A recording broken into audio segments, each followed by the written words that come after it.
Hello welcome to our channel. ఈరోజు మన ఛానల్లో కుక్కర్లో సింపుల్గా పలావ్ రైస్ ఎలా చేసుకోవాలో చూసేద్దాం. ఈ pulao rice veg and non veg కర్రీస్తో చాలా బాగుంటుంది.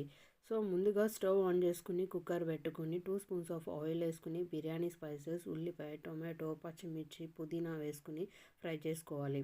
ఆనియన్ గోల్డెన్ కలర్లో ఫ్రై అయిన తర్వాత 2 spoons of ginger garlic paste వేసుకుని పచ్చివాసన పోయే వరకు ఫ్రై చేసుకోవాలి. తర్వాత కొంచెం సాల్ట్, ధనియాల పొడి, గరం మసాలా, జీడిపప్పు వేసుకుని ఫ్రై చేసుకోవాలి. ఎప్పుడైనా సరే జీడిపప్పు రైస్ వేసే ముందు వేసుకుని ఫ్రై చేసుకుంటే టేస్టీగా ఉంటుంది. ముందే జీడిపప్పు వేసుకుంటే మాడిపోతుంది అనమాట. ఇక్కడ నేను చేస్తున్న పలావ్ రైస్ 4 పీపుల్స్కి కాబట్టి 2 బిగ్ గ్లాసెస్ ఆఫ్ రైస్ని నేను ఆల్రెడీ వాష్ చేసుకుని పక్కన పెట్టుకున్నాను.